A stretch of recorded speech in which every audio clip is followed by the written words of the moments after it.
இது 18+. இளைய தலைமுறையினர் இந்த தேர்தலை எப்படி பாக்குறாங்க, எப்படி அணுக போறாங்க, தங்களுடைய தலைவர்களையும் வேட்பாளர்களையும் எப்படி தேர்ந்தெடுக்க போறாங்க, அதற்கு தகுதிகளாக என்னென்ன விஷயங்கள் எல்லாம் வச்சிருக்காங்க அப்படின்ற அந்த அத்தனை விஷயங்களையும் அவர்களையே பேச வைத்து அவர்களுக்கும் ஒரு புரிதலை ஏற்படுத்தி அதை மக்களுக்கும் தெரியப்படுத்துறதுக்கான ஒரு முயற்சி தான் இந்த நிகழ்ச்சி.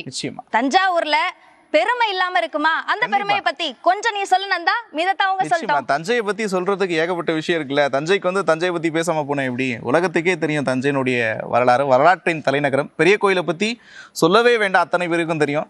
எங்க ஊரை பத்தி சொல்றிய நெற்களஞ்சியம்பா, நாங்க தான் ஊர் உலகத்துக்கே சோறு போடுறோம் அப்படின்னு சொல்லுவாங்க. அதே நேரத்துல கல்லணையை சொல்றதா, இல்ல பட்டுப்புடவையை சொல்றதா, நாதசுரத்தை சொல்றதா, இப்படி ஏகப்பட்ட விஷயம் இருக்கு, சொல்லிக்கிட்டே இருப்போம். தலையாட்டி பொம்மையை பத்தி பேசலாமா, ஏகப்பட்ட விஷயத்த பேசலாம். அதுக்கு முன்னாடி தேர்தல் தொடர்பான ஒரு விழிப்புணர்வு நிகழ்ச்சியை அதை நம்ம நடத்திக்கிட்டு இருக்கோம். கடந்த தேர்தலில் வாக்குப்பதிவு எந்த அளவுக்கு நடந்திருக்கு, எத்தனை பேர் வாக்களிக்க தகுதி பெற்றவர்களாக இருந்தார்கள், இந்த முறை எத்தனை பேர் வாக்களிக்க தகுதியா இருக்கிறாங்க. SIR அப்படின்னு ஒரு மிகப்பெரிய ப்ராசஸ் நடந்தது இல்லையா? அதுக்கு பிறகு தஞ்சாவூர் மாவட்டத்தில் இருக்கிற 8 தொகுதிகளில் ஒட்டுமொத்தமா இருக்கிற வாக்காளர்களோட எண்ணிக்கை 19,51,000. இதுல ஆண்களை பொறுத்த வரைக்கும் 9,47,000 பேர் இருக்காங்க. பெண்கள் தான் அதிகம், 10 லட்சம் வாக்காளர்கள் இருக்காங்க. 155 மாற்று பாலினத்தவர்களும் இருக்காங்க. போல் பர்சன்டேஜ் எடுத்துக்கிட்டோம்னா 73.93% இருக்கு. இது ஒரு டிஸ்டிங்ஷனை கொஞ்சம் தாண்டி இருக்காங்க அப்படின்னு பார்த்தாலும் இன்னும் அதை அதிகப்படுத்த வேண்டிய ஒரு தேவை இருக்கு. அதற்கான ஒரு முயற்சி தான் நம்ம நிகழ்ச்சி. அந்த பொறுப்பு இவங்களுக்கும் இருக்கும், நிச்சயமா எல்லாருக்கும் விழிப்புணர்வு ஏற்படுத்துவாங்க அப்படின்னு நம்பலாம். சரி, தஞ்சையோட பெருமையை அவங்க வயல கேட்போமா? சொல்லுங்க, தஞ்சைனா என்ன அழகுன்னா சொல்லுங்க. தஞ்சாவூர்னாலே அழகு தானே, அதுல எங்க காலேஜ் ரொம்ப அழகு. ரைட்டு. ஸோ இங்க இருந்து ஒரு 12 கிலோமீட்டர்ஸ் தாண்டி எங்க ஊர் திருவையாறு இருக்கு. எங்க ஊர்ல அசோக அல்வாவே ஒரு எல்லாருமே விசிட்டர்ஸ் எல்லாருமே வந்து சாப்பிடணும் ஆசைப்படுற விஷயமே அசோக அல்வா தான். அதை தாண்டி எங்க ஊர்ல என்ன ரொம்ப பார்க்க வேண்டிய விஷயம்னா பாட்டு. எங்களோட திருவையாருக்கு பொறுத்தவரைமே பாட்டு தான். அதையும் தாண்டி இன்னொரு விஷயம் இருக்குது. இப்போ இன்னும் கொஞ்ச நாளில் நடக்க போகிற திருவிழா, அந்த திருவிழாவில் கொஞ்சம் ஃபஸ்ட்டு வந்து ஒரு பல்லாக்கு அப்படின்னு சொல்லுவாங்க. அது ஒரு 7 ஊர் சேர்ந்து நடக்கிற பல்லாக்கு. அந்த பல்லாக்குலேருந்து நிறைய ஊர்லேருந்து வருவாங்க. ஊர் வேறு ஸ்டேட்டு, வேறு டிஸ்ட்ரிக்ட், எல்லா இடத்துலேருந்து வந்து எங்கள் ஊரே நிறைஞ்சி அந்த டைம் பார்க்கும்போது நிற்க கூட இடம் இருக்காது. எல்லாருமே மேலேருந்து பார்க்குற மாதிரி இருக்கும். அந்த பல்லாக்கெல்லாம் பார்க்கும்போது அண்ணாந்து பார்க்குற மாதிரி இருக்கும். சொல்றீங்க அவ்வளோ கூட்டமா இருக்கும், நம்மளால அந்த இடத்துல நிக்கவே முடியாது. அடுத்து நம்ம தேர்தல் ப்ராசஸ்க்குள்ள போயிடலாம். இப்போ தேர்தல் நடைமுறை அதை பத்தி என்ன நினைக்கிறீங்க? அந்த தேர்தல் அப்படின்றது வந்து அவசியம் இல்லைன்னு நினைக்கிறீங்களா? ஏன் தேர்தலுங்கிறது இந்த நாட்டில் சும்மா விளையாட்டு மாதிரி போயிட்டு சார். 5 வருஷத்துக்கு ஒரு வாட்டி வருது, நாடாளுமன்ற தேர்தல் வருது. சும்மா அவங்க வர்றவங்க நான் அது பண்ணுறேன் இது பண்ணுறேன்னு சொல்லிட்டு லாஸ்ட்டில் பண்ணாமல் போயிடுறாங்க. எதுக்கு அதை சொல்லணும்? அதை சொல்லாமே வந்துட்டு சும்மா இருந்துட்டு போயிடலாம். சொல்கிறாங்க, அதை பண்ணாமல் ஏன் இருக்கிறாங்க? அதான் எங்களோட இளைஞர்களோட கவலையாக இருக்குது சார். ஒரு அதிருப்தியில் இருக்கேன் அப்படின்னு சொல்கிறீங்க. சரி, வேற தேர்தலுங்கிறது ஒரு தமிழ்நாடு இப்போ எந்த விஷயத்தை எடுத்துக்கிட்டாலும் நம்மளுக்கு லீடர்ஷிப்புங்கிறது முக்கியம். அப்போ தமிழ்நாடுன்னு எடுக்கும்போது நம்ம எத்தனையோ கோடி மக்கள் இருக்கும் அதில். அப்போ லீடர்ஷிப் இருந்தால் தான் அது கரெக்டாக இருக்கும். அதுக்கான தகுந்த லீடர் வேணும். நம்ம புதுசாக வர்றாங்க அப்படிங்கிறதுக்காக கொடுக்கக்கூடாது. அவங்களுக்கான அந்த தகுதி இருக்காங்கிறத நம்ம முதல்ல பார்க்கணும். ஏன்னா 5 வருஷம் ஆட்சி பண்ண போகிறாங்க, 1 நாள் 2 நாள் இல்லை, 5 வருஷம். அந்த 5 வருஷங்கும் போது அவங்களுக்கான தகுதி இருக்கா, அவங்க அதை செய்வாங்களா, அதுக்கான கட்ஸ் இருக்காங்கிறத நம்ம செக் பண்ணிக்கிட்டு தான் கொடுக்கணும். அதனால தான் லீடர்ஷிப்பு, அந்த சிஎம், அந்த போஸ்டிங் இருக்கு. தலைமை பண்பு, ஒரு நாட்டை வழி நடத்துறதுக்கு ஒரு ஆள் தேவை அப்படின்னு சொல்றீங்க. Right, okay. ஒரு கட்டமைப்பு வேணும். சரி, இப்போ உங்க தொகுதியில அல்லது இந்த மாநிலத்துக்கு ஒரு கட்சியை நீங்க தேர்ந்தெடுக்கிறீங்கன்னா, ஒரு கட்சியை நீங்க தேர்ந்தெடுக்கும் போது எதன் அடிப்படையில் அந்த கட்சியை தேர்ந்தெடுப்பீங்க, எதன் அடிப்படையில் வேட்பாளர்களை தேர்வு பண்றீங்க? அந்த கட்சி தமிழ்நாட்டுக்காக என்னென்ன பண்ணியிருக்கு, மக்களுக்காக என்ன பண்ணியிருக்காங்க, எஜுகேஷன் குவாலிஃபிகேஷன், விளையாட்டு இருக்கு, விளையாட்டுத்துறையில் என்ன பண்ணியிருக்காங்க, ரொம்ப விவசாயில மோசமா இருக்காங்க, அவங்களுக்கு என்ன பண்ணியிருக்காங்க அப்படிங்கிறத பார்த்துக்கிட்டு தான் நம்ம. இதெல்லாம் ஆல்ரெடி அரசியல்ல ஆட்சியில இருந்த கட்சியை நீங்க எடை போடுறதுக்கு இந்த விஷயங்கள் எல்லாம் பார்ப்பீங்க. புதுசா வர்றவங்களுக்கு என்ன பார்ப்பீங்க? புதுசாக வரவங்களுக்கு அந்த அளவுக்கு பேஸ் பண்ணி அதை நடத்த தெரியுதா, அவங்களுக்கான அந்த குவாலிஃபிகேஷன் இருக்காங்கிறத செக் பண்ணும். அவங்க என்னென்ன திட்டத்தை அறிவிக்கிறாங்க, அவங்களுக்கு என்ன கொள்கை இருக்குது, எதை சார்ந்து அவங்க வர்றாங்கிறத செக் பண்ணிட்டு தான் கொடுப்போம். எதன் அடிப்படையில் ஒரு கட்சியை தேர்வு பண்ணுவீங்க, ஒரு வேட்பாளரை எப்படி தேர்வு பண்ணுவீங்க? வேற கொள்கையை பேஸ் பண்ணி தான். என்ன கொள்கைனா எதை பாப்பீங்க? எதை கொள்கை நல்ல கொள்கை, இந்த கொள்கை அவசியமற்றது அப்படின்லாம் இருக்கும்ல, எதை பாப்பீங்க? இப்போ என்னன்னா ஒவ்வொரு கட்சியும் ஒவ்வொரு கொள்கையை பேஸ் பண்ணி தான் இருக்குது. ஆனால் ஒவ்வொரு கட்சியிலையுமே ஒவ்வொரு கொள்கை இருக்கும் போது என்னன்னா மக்களை வந்து சமமாக நடத்துறதுக்கு முக்கியமான கொள்கை இருக்கான்னு பார்த்து அது முடிவெடுக்குது. என்னோட பெர்ஸ்பெக்டிவில் மக்களை சமத்துவமாக பார்க்கறதுக்கான கொள்கையெல்லாம் இருக்கா, இல்லைன்னா வேறுபட்ட கொள்கை இருந்துச்சுன்னா அது அவங்க அதர் பெர்ஸ்பெக்டிவ்.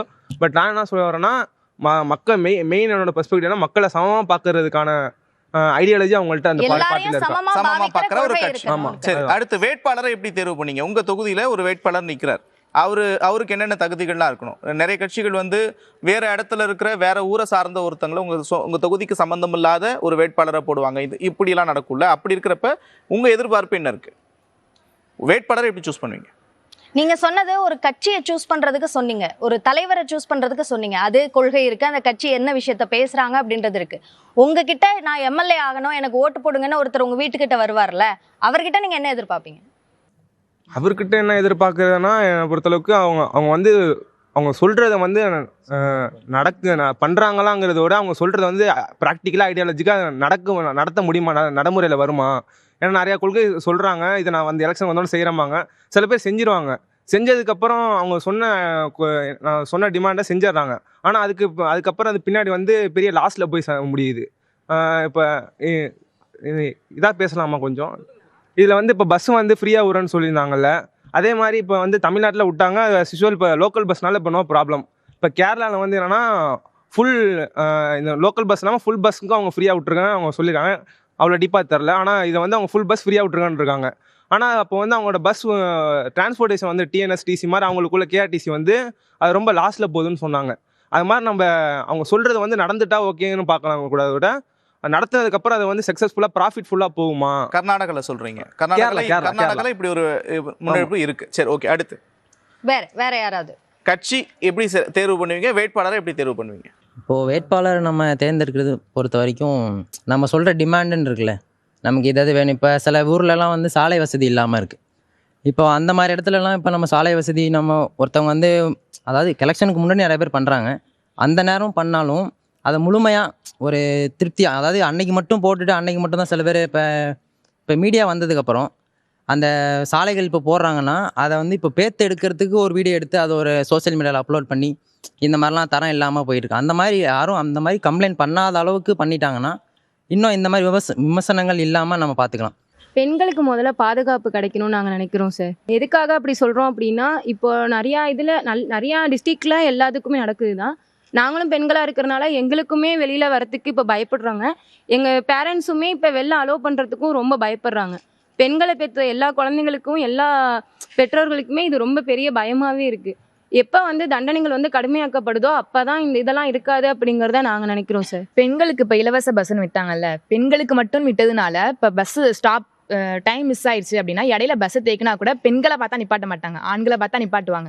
இதுக்கு நாங்கள் ஃப்ரீயாக இல்லாமல் இருந்திருக்கலாம், நாங்கள் காசு கொடுத்தே வந்துருந்துருக்கலாம். அதில் ஒன்றும் பெரிய லாஸ் ஆகிற போகிறது கிடையாது. மக்களுக்கு ஒரு 10 ரூபாய் 20 ரூபா கொடுத்து நாங்கள் டிரான்ஸ்போர்ட்டேஷன் பண்ணி வரதுக்கு, அதை நீங்கள் இலவசமாக கொடுத்தங்கிற பேரில் எங்களை மட்டம் தட்டுனது தான் அது மிச்சமாக இருக்குது. தகுதியான ஆளுங்களுக்கு கட்சி தகுதியாக நாட்டை கொண்டுட்டு போவாங்கங்கிறவங்களுக்கு இந்த பொறுப்பு வேணும்னு நான் நினைக்கிறேன். நான் எது தகுதின்னு சொல்வீங்க?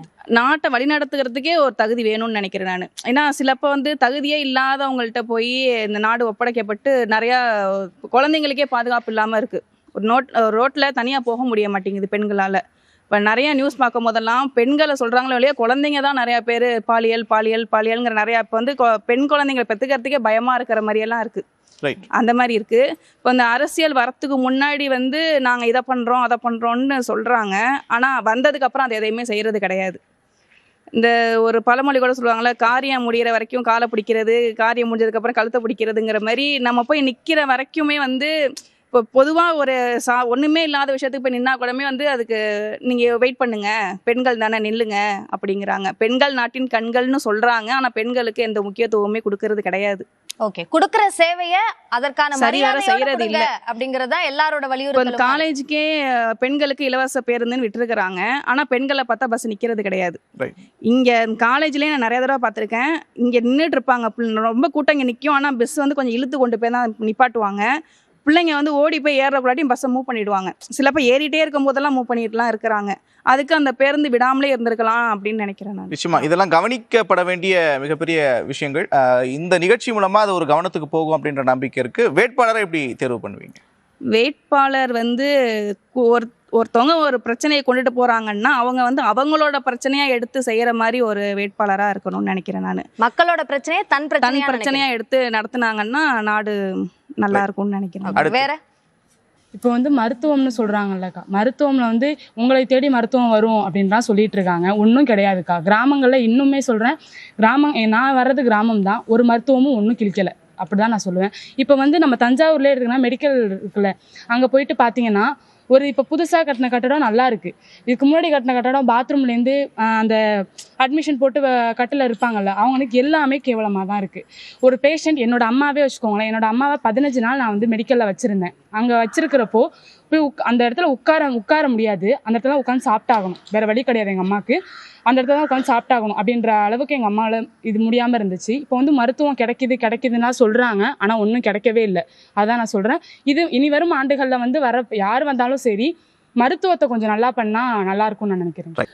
கொள்கைகள் வந்து ஒரு தலைவருக்கு கரெக்டான கொள்கைகள் இருந்துச்சுன்னா அவங்க வந்து மக்கள் நலத்திற்காக போராடுறவங்க அப்படின்னு நம்ம அந்த தலைவரை முன்கூட்டியாக எடுத்து போய் அவருக்கு நம்ம வாக்களித்து அவருக்கு நம்ம தொடர்ந்து அவருக்கு செய்ய வேண்டியதெல்லாம் நம்ம செஞ்சோம்னா அவர் நமக்கானதை பொதுமக்கள் இந்த அளவுக்கு நம்ம மேலே ஆதரவு வச்சுருக்காங்க, நம்பி நம்மளுக்கானது செய்வாங்க.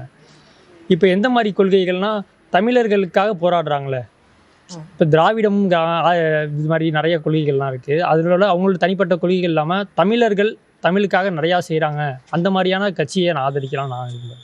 இப்போ நிறைய பேர் இங்கே வாக்குறுதிகளை பற்றி சொல்லிக்கிட்டே இருந்தீங்க. கொடுக்கக்கூடிய வாக்குறுதிகளை பண்ணுறதே இல்லை, அதுக்கு ஏன் ஏமாத்துறாங்க அப்படின்னு சொல்லிக்கிட்டே இருந்தீங்க.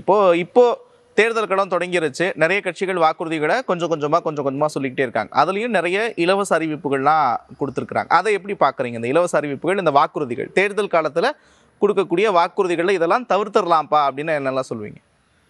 என்னென்ன வாக்குறுதிகள் உங்களை கவருது? இந்த மாதிரி நிறைய வாக்குறுதிகள் இப்போ அதிமுகல தேர்தல் அறிக்கை வெளியிட்டுட்டாங்க. ஏற்கனவே செயல்படுத்திட்டு இருக்க திட்டங்களை ஆளும் கட்சி இன்னும் செயல்படுத்துறேன் அப்படின்னு சொல்றாங்க. புதுசா சில அறிவிப்புகளை புதிய கட்சிகளும் வெளியிட ஆரம்பிச்சிட்டாங்க. நாம் தமிழர்ல முழுமையா தேர்தல் அறிக்கை வெளியிட்டாங்க. உங்களை இதுவரைக்கும் கவர்ந்த வாக்குறுதி எது? இந்த மாதிரி வாக்குறுதியை கொடுத்தா இன்னும் நல்லா இருக்கும் அப்படின்னு நீங்க எதிர்பார்க்கறதையும் சொல்லலாம். சார், என்னோட ஒரு கும்பகோணத்துக்கு பக்கத்தில் நாச்சியார் கோயில் சார், எல்லாருக்குமே தெரியும் குத்துக்கொலை அங்கே ஃபேமஸ்ன்ட்டு. அங்கே வந்து நாங்கள் வந்து நாச்சியார் கோயிலில் தான் இருக்கோம். அங்கே முக்கால்வாசி ஓட்டு வந்து திமுகவுக்கு தான் சார். பெண்கள் ஓட்டு அதிகமாக போகிறது, 75% போகும். எதனாலனா திமுக வந்து நகைக்கடன் தள்ளுபடி பண்ணுறதுனால நிறையா பெண்கள்கிட்ட கேட்டிங்கன்னா திமுகவுக்கு தான் ஓட்டு போடுவோம். எதுக்குன்னு கேட்டால் நகைக்கடன் தள்ளுபடி பண்ணுறாங்க. அந்த ஒரு விஷயத்துக்காக தான் சார் பெண்கள் ஓட்டு அதிகமாக போகிறது திமுகவுக்கு. அதுவும் இல்லாமல் நான் வந்து எங்கள் ஏரியாவுக்கு போய் 6 வருஷம் ஆகுது சார். அங்கே ரோடு போட சொல்லி நாங்கள் நிறைய தடவை மனு கொடுத்துட்டோம். இப்போ அந்த எலெக்ஷன் முடிஞ்சு இப்போ லாஸ்ட்டாக மறுபடியும் இன்னொரு எலெக்ஷன் ஸ்டார்ட் ஆகுது. இப்போ வந்து எங்கள் ஏரியாவுக்கு ரோடு போட்டிருக்காங்க சார். ஆனால் இது வரைக்கும் நாங்கள் ஏகப்பட்ட தடவை போய் மனு எல்லாமே கொடுத்துருக்கோம். அப்போல்லாம் எந்த நடவடிக்கையும் எடுக்கல சார். எங்களுக்கு பக்கத்து ஏரியாவுக்கு ரோடு போட்டாங்க, பக்கத்தில் இன்னொரு தேர்தல் டைம்ல தான் எல்லா விஷயங்களும் செய்கிறாங்க. ஆமாங்க சார். Right, okay. வாக்குறுதிகளை எப்படி பார்க்குறீங்க? வாக்குறுதியில் இருக்கக்கூடிய இலவச அறிவிப்புகளை எப்படி பார்க்குறீங்க? அடுத்து சார், தேர்தல் வருதுன்ட்டு நிறையா இது சொல்கிறாங்க சார், இது செய்கிறோம் அது செய்கிறோன்ட்டு. ஆனால் அது 5 வருஷத்தில் எப்போ முடியுதோ அடுத்த தேர்தல் ஆரம்பிக்கும் போது தான் சார் நிறைய இது செய்கிறாங்க. ஏன்னு கேட்டால் அப்போ வந்து வசதி இல்லை, இப்போ தான் எங்கள்கிட்ட பணம் வந்துச்சு கவர்மெண்ட்டுக்கிட்ட, அதனால் நாங்கள் இப்போ செய்கிறோம் அப்படின்னு சொல்லிட்டு எலெக்ஷன் அவங்க ஆயுள் காலம் எப்போ முடியுதோ அப்போ வந்து எல்லாமே செய்கிறாங்க சார். ஓகே, அடுத்து வாக்குறுதியை எப்படி பார்க்குறீங்க? வாக்குறுதிகள் தாவேக்காலன்னு சொல்லியிருக்காங்க, வருஷத்துக்கு 6 சிலிண்டர் ஃப்ரீயாக தருவேன் அப்படின்ட்டு. தாவேக்கா கட்சியில் பார்த்தீங்கன்னா பேசிக்காகவே பெண்களோட பாதுகாப்பை பற்றி நிறையா நலன் கருதி சொல்லியிருக்காங்க. அப்புறம் வந்து நிறையா அந்த பஸ்ஸில் வந்து இந்த அது என்னன்னு தெரியல எனக்கு, ஏதோ ஒரு பட்டன் வைக்கிற இந்த பாதுகாப்பு பட்டன், அது வந்து நான் அது இப்போயும் இருக்குதான், ஆனால் சரியாக செயல்படுறது இல்லை. ஓகே, அதை நான் வந்து நான் வரவேற்கிறேன். அப்போ வந்து சிலிண்டர் இது அந்த வருஷத்துக்கு 6 சிலிண்டர் அப்படிங்கிறத நான் வரவேற்கிறேன். ஓகே, வேற இப்போ எல்லாமே எல்லாத்தையும் பற்றி பேசினாங்க, ஆனால் விவசாயத்தை பற்றி யாருமே பேசலை. எல்லா இடத்துலையும் பார்த்தீங்கன்னா இப்போ நான் வந்து புதுக்கோட்டை டிஸ்ட்ரிக்ட்லேருந்து வரேங்க. காலைல அது மாதிரி பஸ்ஸுக்கு சொன்னாங்க, நாங்கள் வந்து ஒரு பஸ்ஸில் 120 பேர் வரோம், 100 பேர் உள்ளே இருக்காங்க, 20 பேர் முன்னாடி படிக்கட்டில் 10 பேர், பின்னாடி படிக்கட்டில் 10 பேர் நிற்கிறோம். இவங்க வந்து நாங்கள் வந்து எங்களை போலீஸ்காரங்க 3 வாட்டி எங்களை தான் சொல்கிறாங்க, நீங்கள் ஏன் தொங்குறீங்க, அடுத்த பஸ் வாங்கினேன். எனக்கு காலேஜ் டைம் 9:10 வரலாம், எனக்கு 25 ஃபைன் போடுறாங்க. நான் அந்த ஃபைனு கட்ட எங்கள் அம்மா 60 ரூபா தான் பஸ்ஸு காசு கொடுப்பாங்க. எனக்கு கரெக்டாக அதுதான், வரதுக்கு 30 இருக்கும், போகிறதுக்கு 30 இருக்கும், எனக்கு அதான் கொடுப்பாங்க. நான் ஃபைன் கட்டணும்னா நான் பஸ்ஸு காசை கொடுத்துட்டு ஃபைன் கட்டிட்டேன்னா நான் எப்படி அங்கே போவேன்? இப்போ பஸ்ஸு எக்ஸ்ட்ரா ஓட சொல்லி எல்லா வருஷம் நான் 3ஆம் வருஷம் படிக்கிறேன், 3 வருஷமும் நாங்கள் மனு கொடுத்துட்டே இருக்கோம், அதுக்கான நடவடிக்கை எடுக்கவே இல்லை. இன்னொன்று எங்கள் கந்தரோட்லேருந்து வரோம், அங்கே நெல் குடோன்லாம் இருக்குது. தமிழ்நாட்டில் பொதுவாகவே நெல் குடோன் எங்கேயுமே பராமரிப்பாக இல்லை. அதுக்கு ஃபஸ்ட்டு நீங்கள் ப்ரிஃபரன்ஸ் கொடுத்தா அதுக்கப்புறம் பஸ்ஸுக்கு சொல்லலாம், நிறைய இருக்குது, ரோடு போடுறான், எல்லாமே அதெல்லாம் அடுத்த விஷயம். நீங்கள் ஃபஸ்ட்டு நம்ம சாப்பிட்றது அதுதான், நம்ம அதுக்கு முதல்ல முன்னுரிமை கொடுக்கும்போது தான் அதுக்கு எல்லாம் அடுத்து சாப்பிட்டா தான் ஃபஸ்ட்டு எல்லா வேலையும் நடக்கும், இல்லை ஒரு வேலையும் ஆகாது. முக்கியம் அதுக்கு ஃபஸ்ட்டு முன்னுரிமை கொடுக்க சொல்லுங்கள். யார் ஆட்சி வந்தாலும் பரவாயில்ல. டிஎம்கே ஏடிஎம்கே வந்துட்டாங்க, அவங்க இவ்வளோ நாள் வந்து ஒன்றும் பண்ணல. கிட்டத்தட்ட 60 வருஷம் இவங்க 2 பேர் தான் மாற்றி பண்ணியிருக்காங்க. இதுக்கப்புறம் புதுசாக கட்சி வராங்க, நடிகர் வராங்க, நாம் தமிழர் 5 வருஷமாக இருக்காங்க, அவங்களுக்கு ஒரு சப்போர்ட் பண்ணி கொடுத்து பார்க்கலாம். இந்த வருஷம் அவங்களுக்கு வாய்ப்பு கொடுக்கலாம். நடிகர் வராங்க, நடிகர்னு ஏன் சொல்கிறீங்க? அவங்களுக்கு பண்ணணுன்னு தானே முன்னெடுத்து வராங்க, நீங்கள் அவங்களுக்கு ஓட்டு போடுங்க. நீங்கள் 60 வருஷம் 2 கட்சியை நீங்கள் மாற்றி கொடுக்கும்போது அவங்க செய்யலாம் தெரிஞ்சிருச்சு, அவங்களால கஷ்டப்படுறீங்க. பெண்களுக்கு எவ்வளவோ பாதுகாப்பு இல்லாமல் இருக்குது, அதை மாற்றுங்க, வேறு கட்சி கொடுங்க. வேறு கட்சி கொடுக்கும்போது அது மாறும்ல. நீங்கள் இவங்களே சொல்கிறீங்க. இப்போ டிவிக்கே வருது, அடுத்த இந்த ஆட்சி டிவிக்கே வரட்டும், இல்லை நாம் தமிழரே வரட்டும், அவங்க அந்த ஆட்சி வரட்டும், என்னென்ன பண்ணுறாங்க என்ன பாருங்கள், பிடிக்கல அடுத்த ஆட்சி மாறுங்க. நீங்கள் 60 வருஷமும் 2 கட்சியை கொடுத்துட்ருக்கீங்க, உங்களுக்கு யோசிக்க திறமை வந்துடுச்சு. படிப்பு எப்படி சொல்ல, முன்னாடி உள்ளவங்களாம் படிக்காமல் அந்த அவங்க சொல்கிற இலவசத்தை வச்சு போட்டாங்க, இலவசம்னு சொல்கிறாங்க. ஒரு இதில் சீமான் கேட்டுப்பாப்பில், இலவசம் எங்களுக்கு கொடுக்குறீங்க, ஆனால் உங்களுக்கு எப்படி இலவசமாக கிடைக்கிது? யோசிக்கணும். எங்கள் ஏரியா ஃபுல்லாகவே வந்து அக்ரிகல்ச்சரை பேஸ் பண்ணி தான் மேம் இருக்கும். இப்போது நாங்கள் வந்து அறுவடை பண்ணிட்டு நாங்கள் வந்து போட போகும்போது அங்கே வர இன்சார்ஜ் வந்து போட்டிருப்பாங்கல்ல, அவங்க வந்து வரமாட்டாங்க. நாங்கள் வந்து ஃபோன் பண்ணுவோம், டெய்லி ஃபோன் பண்ணாலும் வரேன்னு தான் சொல்லுவாங்களே தவிர வரமாட்டாங்க. வந்தாலுமே அவங்க உட்காந்துட்டு நாங்கள் போயிட்டு கேட்போம். நாங்கள் இப்போ வந்து எங்கள் ஏரியா ஃபுல்லாகவே எல்லாருமே அறுவடை பண்ணோன்னா எல்லாருமே தான் வந்து போடணும். நாங்கள் வந்து ரோட்டில் தான் போட்டிருக்கோம், ஏன்னா குடோன் கிட்ட வந்து இடம் இல்லை, போடணுன்னாலும் இடம் கிடையாது, ரோட்டில் தான் போட்டிருப்போம். ஆனால் எங்கள் ஏரியாவில் ஆக்சிடென்ட் நிறையாவே நடக்குது. கேட்டால் நெல் கொட்டியிருக்கீங்க, அதனால தான் ஆக்சிடென்ட் ஆகுது. வேறு வழியில் எங்களுக்கு அங்கே தான் போட்டாகணும். ஏன்னா வந்து அதுக்கு பக்கத்தில் கொஞ்சம் இடம் பண்ணி கொடுத்தாலும் ஓகே, இடமும் பண்ணி கொடுக்க மாட்டாங்க. நான் எத்தனை தடவை கேட்டாலும் நீங்கள் இங்கேயே போட்டுக்கோங்க, அங்கே தான் இடம் இருக்குல்ல, வேறு என்ன பண்ணுறதுன்னு சொல்கிறாங்க. மழை வந்தாலும் நனைஞ்சு போனாலுமே சரி, நாங்கள் சொல்கிறோம் இந்த மாதிரி வந்து நனைஞ்சிட்டு இப்போ நீங்கள் எடுத்தீங்கன்னா என்ன பண்ணுறது, அப்போனா நீங்கள் காய வைங்க, எவ்வளோ நாள் வேணால் காய வைங்க, நாங்கள் அப்படி தான் உட்காந்துப்போம் அப்படின்னு சொல்லி நெல்லை உலர்த்துறதுக்கு தேவை அவசியமான இடத்தை உருவாக்கி தரணும்னு சொல்கிறீங்க. இப்போ பறந்துபட்டு பார்வையில் உங்களுக்கு பிடித்த தலைவர்கள் யார், ஏன்? ஒரு 1 லைனில். எனக்கு வந்து ஜெயலலிதா ரொம்ப பிடிக்கும். எதனால? அவங்க வந்து கேர்ள் அப்படின்னு அதை தாண்டி அவங்க பண்ண விஷயம் எல்லாமே ஒரு சக்ஸஸ்ஃபுல்லாக தான் முடிஞ்சுது. ஏழைங்களுக்கு சாப்பாடு போடுறதுல இருந்தும் சரி, அவங்க வந்து ஒரு இடத்துல நின்னாலும் அவங்க சொல்கிற பேச்சை வந்து நிறைய பேர் மக்கள் வந்து கேட்பாங்க. அது பிடிக்குதோ பிடிக்கலையோ அந்த விஷயத்த அவங்க கேட்குற ஆளுமை இருந்துச்சு. அவங்களோட ஆளுமை வந்து நான் பண்ணுறேன்னா இதான் கரெக்டு அப்படிங்கிற மாதிரி பண்ணுவாங்க. நான் காமராஜரை சொல்லுவேன். அவர் மாதிரி எளிமைக்கு பேர் போனவங்க வந்து யாருமே கிடையாது. ஆனால் அப்படிப்பட்டவரையே வந்து தோக்கடிச்சிருக்காங்க நம்ம மக்கள் வந்து அவ்வளோ ஒரு எளிமையானவரே தோக்கடிச்சிருக்கவங்க தான். எனக்கு பிடிச்ச தலைவர்னு பார்த்தா ஜெயலலிதா தான். ஏன்னா அவங்க வந்து ஒரு வீர பெண்மணின்னு கூட சொல்லலாம். அந்த கர்ஜித்த குரல், மக்களால் நான் மக்களுக்காகவே நான்னு சொல்லுவாங்க, ஆனால் மக்களுக்காகவே அவங்க வாழ்ந்தாங்க. எனக்கு சீமான் தான். ஏன்னா அவங்க ஒரு சில பேருக்கு அவங்கள பிடிக்கல, அதனால அவங்க கொள்கையை ஏற்றுக்க முடியல, அதனால அவங்கள வந்து பிடிக்க மாட்டேங்குது. எனக்கு வந்து கர்ம வீரர் காமராஜர், அவரை தான் பிடிக்கும். சிம்பிளிசிட்டினா காமராஜர்னா சிம்பிளிசிட்டி. அது எந்த விஷயமா இருந்தாலும் சரி, தன்னோட தாயை கூட தண்ணி பிடிக்கிற ஒரு இடத்த இருந்தால் கூட அவங்கள வந்து நீங்கள் தான் போய் பிடிக்கணும், உங்களுக்கு நான் இந்த பதவியில் இருக்கேன்னா நான் வந்து சௌகரியம்லாம் பண்ண முடியாது, இப்படி சிம்பிளாக வாழ்ந்தவர் காமராஜர். அதனால எனக்கு பிடிக்கும். சீமான் அவர்கள் தான் சொல்லுவேன். ஏன் அப்படின்னா வந்து இப்போ நிறைய பேர் சொன்னாங்க பெண்களுக்கு வந்து பாதுகாப்பு இல்லைன்னு சொல்கிறாங்க. பெண்களுக்கு பாதுகாப்பு இல்லைங்கிறது வந்து அதிக டாஸ்மார்க்கு அந்த மது பயில தான் வந்து அதிகம் தப்பு பண்ணுறாங்க. ஸோ அந்த டாஸ்மார்க் மூடுன்னு சொன்ன ஒரே அரசியல் வந்து சீமான் அவங்க சைடில் தான் சொல்லியிருக்காங்க, இந்த மாதிரி டாஸ்மார்க் மூடுறான்னு சொல்லி. அது வந்து இது வரைக்கும் யாரும் அப்படி சொன்னதில்லை. அவங்க சொல்கிறது அந்த இது மது ஒழிச்சா வந்து பெண்களுக்கு பாதுகாப்பு கிடைக்கும். எனக்கு பிடிச்ச தலைவர் வந்து எடப்பாடி ஐயா இருக்காங்களா, அவங்கள தான் பிடிக்கும். அவங்க இருக்கும்போது பெண்களுக்கு 5 வருஷமாக ஆட்சியில் வந்து பாதுகாப்பாக இருந்துச்சு. அதே மாதிரி விவசாயிகளுக்கு நல்லாவே பண்ணார் எடப்பாடி ஐயா, அதனால பிடிக்கும். எனக்கு பிடிச்சது வந்து ஜெயலலிதா அம்மா. அவங்க ஏன்னா சொன்ன கோரிக்கையை சரியான முறையிலையும் தரமான முறையிலையும் பண்ணாங்க, அதனால பிடிக்கும். ஓகே, அடுத்து இப்போ பெரியாரையும் அம்பேத்கரையும் பிடிக்கும். ஏன்னா அவங்களோட மெசேஜ் அண்ட் ஐடியாலஜி எனக்கு நிறைய விஷயத்தை ஹெல்ப் பண்ணியிருக்கு அந்த விஷயம். அதனால பெரியாரையும் அம்பேத்கரையும் எனக்கு பிடிக்கும். பிடிச்ச தலைவர்னு பார்த்தீங்கன்னா ஸ்டாலின் தான் சார். ஏன்னா எதனால் சொல்கிறேன்னா, இப்போ எவ்வளவோ பிரச்சனைகள் நடந்துக்கிட்டு இருக்குது. அந்த பிரச்சனையெல்லாம் ஓவர் கம் பண்ணி அதை எந்த ஒரு எப்படி சொல்கிறது, அது எப்படி சொல்ல மட்டம் தட்டுன்னு சொல்லுவாங்கள்ல, அந்த மாதிரிலாம் தனக்கு அந்த மாதிரி எடுத்துக்காமல் அதை ஓவர் கம் பண்ணி வரதில் அவங்கள மாதிரி யாராலையும் முடியாது. ஜெயலலிதாவுக்கு அடுத்தது வந்து பார்த்தீங்கன்னா ஸ்டாலின் தான். சரி, ஓகே. அடுத்தது அரசியல் கட்சிகளோட செயல்பாடுகளுக்கு நீங்க கொடுக்குற மதிப்பெண் எவ்வளவு? இந்த கட்சிக்கு நான் இவ்வளவு மதிப்பெண் கொடுக்குறேன், இதனால கொடுக்குறேன் காரணம் சொல்லாம கூட இருக்கலாம். ஆனா இந்த கட்சிக்கு இவ்வளவு மதிப்பெண், அந்த நம்பர் மட்டும் சொல்லுங்க. இப்போ 2026 காலத்துல எல்லா கட்சிகளும் இருக்கு.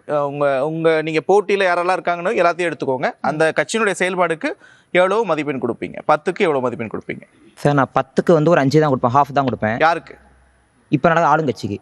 ரைட் சார் நான் திமுகவுக்கு 7 தான் சார் கொடுப்பேன். ரைட். நான் வந்து டிஎம்கேக்கு வந்து 9 பாயிண்ட்ஸ் தான். ஓகே.